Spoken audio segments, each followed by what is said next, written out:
ഇപ്പോൾ കഴിഞ്ഞ ദിവസങ്ങളിൽ കേട്ട 2-3 ഡയലോഗുകൾ ഞാൻ പറയുകയാണ്. അത് പറഞ്ഞത് മറ്റാരുമല്ല, ഇപ്പോൾ സ്ഥാനം ഏറ്റെടുത്തിരിക്കുന്ന KB ഗണേഷ് കുമാറാണ്. താങ്കൾക്ക് പകരം മന്ത്രിയായിട്ട് വരുന്നയാൾ.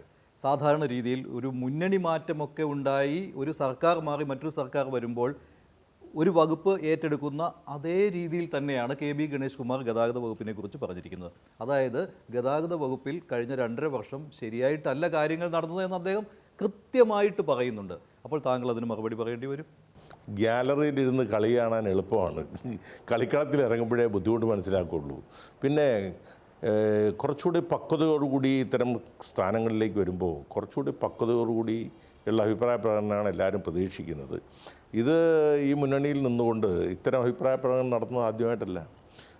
പിന്നെ ആഭ്യന്തര വകുപ്പിനെതിരെ പരസ്യമായിട്ട് എതിരായിട്ട് അഭിപ്രായം പറഞ്ഞിട്ടുണ്ട്, ആരോഗ്യ വകുപ്പിനെതിരെ പറഞ്ഞിട്ടുണ്ട്, പൊതുമരാമത്ത് വകുപ്പിനെതിരെ പറഞ്ഞിട്ടുണ്ട്, ഇൻഡസ്ട്രീസ് വകുപ്പിനെതിരെ പറഞ്ഞിട്ടുണ്ട്, വിദ്യാഭ്യാസ വകുപ്പിനെതിരെ പറഞ്ഞിട്ടുണ്ട്. അപ്പോൾ ഏത് വകുപ്പിനെതിരെയാണ് ഇത്തരം ആരോപണങ്ങൾ ഇദ്ദേഹം ഉന്നയിക്കാതിരുന്നത്? അതുകൊണ്ട് ആ ഒരു അപക്വമായ അത്തരം അഭിപ്രായ പ്രകടനങ്ങളെക്കുറിച്ച് ഞാനൊരു അഭിപ്രായം പറയുന്നില്ല. ഇതൊക്കെ ജനങ്ങൾ വിലയിരുത്തുകയല്ലേ. ഒരു കാര്യമുണ്ട്. ഇപ്പോൾ താങ്കൾ ആദ്യം പറഞ്ഞ കാര്യം, ഗ്യാലറിയിൽ ഇരുന്ന് കളി കാണുന്നത് എളുപ്പമാണ്, കളത്തിലിറങ്ങി കളിക്കുമ്പോഴേ കാര്യങ്ങൾ മനസ്സിലാവുകയുള്ളൂ എന്ന്. ഇദ്ദേഹം KB ഗണേഷ് കുമാർ കളത്തിലിറങ്ങി കളിച്ചതാണ്, ഇതേ ഫീൽഡിൽ തന്നെ കളിച്ചതാണ്, ഗതാഗത വകുപ്പിൽ കളിച്ചതാണ്. അതാണ് അദ്ദേഹത്തിൻ്റെ ആത്മവിശ്വാസം. അദ്ദേഹം ആവർത്തിച്ച് പറയുന്നുണ്ട്, ഞാനിരുന്ന സമയത്തെ പോലെ അല്ല ഇപ്പോൾ ഗതാഗത വകുപ്പ്, അത് മാറ്റണം, അതിൽ അഴിമതിയുണ്ട് എന്നുള്ള കാര്യം അദ്ദേഹം പറയുന്നുണ്ട്. അതാണ് ഞാൻ പറഞ്ഞത്. അങ്ങനെ ഇതുവരെ ഏതെങ്കിലും ഒരു അഴിമതി ആരോപണം പ്രതിപക്ഷം പോലും എനിക്കെതിരെ ഉന്നയിച്ചിട്ടില്ല.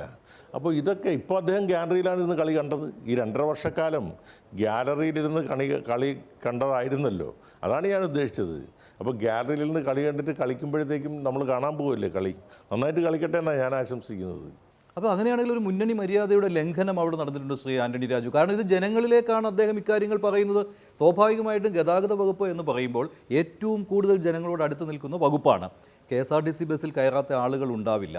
അപ്പോൾ ആ ഒരു വകുപ്പിനെതിരെ, ആ വകുപ്പ് കഴിഞ്ഞ 2.5 വർഷം കൈകാര്യം ചെയ്യുന്ന ഒരു മന്ത്രിക്കെതിരെ കാര്യങ്ങൾ പറയുമ്പോൾ, മന്ത്രിയുടെ പേരെടുത്ത് പറയുന്നില്ല, പക്ഷേ ചില സ്ഥലങ്ങളിലെല്ലാം അത് ആന്റണി രാജു കൈകാര്യം ചെയ്തിരുന്ന വകുപ്പാണല്ലോ, അതിപ്പോൾ നന്നായിട്ടല്ല നടക്കുന്നത്. ഞാൻ 1-2 ബൈറ്റുകൾ അദ്ദേഹത്തിൻ്റെ കേട്ടിരുന്നു, 1-2 അല്ല, അതിൽ കൂടുതൽ ബൈറ്റുകൾ ഞാൻ കേട്ടിരുന്നു.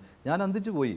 അങ്ങനെ പറയുവാൻ പുതിയതായിട്ട് ചുമതലയേൽക്കുന്ന ഒരാൾക്ക് എങ്ങനെ സാധിക്കും? അങ്ങനെ സാധിക്കണമെങ്കിൽ വ്യക്തിപരമായിട്ട് പോലും അദ്ദേഹത്തിന് താങ്കളോട് ചില മുഷിപ്പുകൾ ഉണ്ടാവാം. അതിലൊന്നും ഞാൻ അതേ നാണയത്തിൽ മറുപടി പറയാൻ പോയാൽ പിന്നെ അദ്ദേഹം ഞാനും തമ്മിലുള്ള വ്യത്യാസം എന്താ? ഞാൻ അദ്ദേഹത്തിൻ്റെ അപ്പനോടൊപ്പം നിയമസഭയിൽ പ്രവർത്തിച്ച ആളാണ്. അപ്പോൾ ഞാൻ കുറേ കൂടെ പക്വത കാണിക്കണമല്ലോ. അല്ല, പക്വതയില്ലാത്ത ഒരാളെ മന്ത്രിസഭയിൽ എടുത്തു വയ്ക്കുന്നത് ശരിയാണ്? അങ്ങനെ മുഖ്യമന്ത്രി ചെയ്യും. അതെ ഞാൻ പറയുന്നത്.